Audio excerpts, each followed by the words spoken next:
नमस्कार, मी प्रतीक्षा तुमचं माय महानगर लाईव्ह मध्ये स्वागत करते। जिथे स्वप्नांना पंख मिळतात तिथे विकासाची नवी उड्डाणे घेतली जातात। आज 8 ऑक्टोबर 2025 रोजी नवी मुंबई आंतरराष्ट्रीय विमानतळाच्या उद्घाटनाचा सोहळा संपन्न होणार आहे। तब्बल 2 दशकांच्या प्रतीक्षेनंतर आज महाराष्ट्राच्या आणि देशाच्या विकासाचा एक नवा अध्याय सुरू होत आहे। नवी मुंबई आंतरराष्ट्रीय विमानतळ हे फक्त विमानतळ नाही, तर ते आहे विकासाचं एक भव्य प्रवेशद्वार।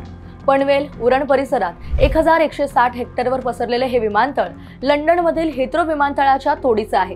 त्याच्या पहिल्या टप्प्यासाठी 19,650 कोटी रुपये खर्च झाले असून संपूर्ण प्रकल्पाचा खर्च 1 लाख कोटींहून अधिक आहे। 4 टप्प्यात पूर्ण होणारा हा प्रकल्प 2036 मध्ये पूर्णत्वास येईल आणि तेव्हा दरवर्षी 9 कोटी प्रवासी येथून प्रवास करतील। हजारो हातांनी हृदयापासून बनवलेलं हे विमानतळ आहे, असं उद्योगपती गौतम अदानी यांनी विमानतळाच्या पाहणी दरम्यान म्हटलंय। यांचं संचालन अदानी एअरपोर्ट्स होल्डिंग लिमिटेड करून होत आहे। याच्या 3.7 किलोमीटर लांब धावपट्टीवर एकाच वेळी 76 खासगी जेट आणि 350 विमानांची हँडलिंग क्षमता आहे। पहिल्या वर्षी 20 लाख प्रवासी येथून प्रवास करतील आणि डिसेंबर 2024 पासून व्यावसायिक उड्डाणांना सुरुवात होईल। इंडिगो, एअर इंडिया एक्सप्रेस आणि आक्सा यासारख्या विमान कंपन्या येथून 15 शहरांशी जोडल्या जाणार आहेत। आता जाणून घेऊया त्याची वैशिष्ट्ये आणि चाचण्या कोणत्या होत्या। या विमानतळावर 11 ऑक्टोबर 2024 रोजी हवाई दलाच्या C-295 आणि सुखोई विमानांचं यशस्वी लँडिंग झालं।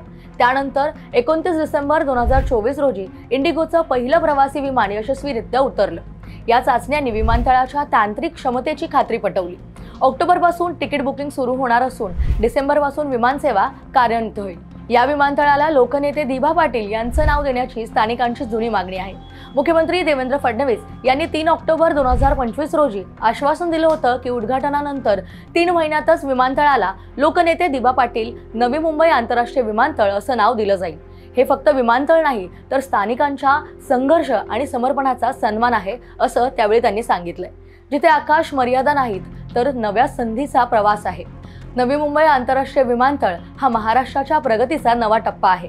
पंतप्रधान नरेंद्र मोदी यांच्या हस्ते आज दुपारी 3 वाजता होणाऱ्या उद्घाटनाने हे स्वप्न प्रत्यक्षात येत आहे।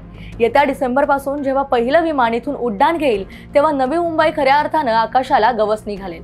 तुम्हाला या संदर्भात काय वाटतं आम्हाला कमेंट करून नक्कीच सांगा आणि हा व्हिडिओ जास्तीत जास्त लोकांपर्यंत शेअर करा। सर्वात महत्त्वाचं म्हणजे माय महानगर लाईव्हला सबस्क्राइब करायला विसरू नका आणि महत्त्वाचं म्हणजे हाईप करायला विसरू नका।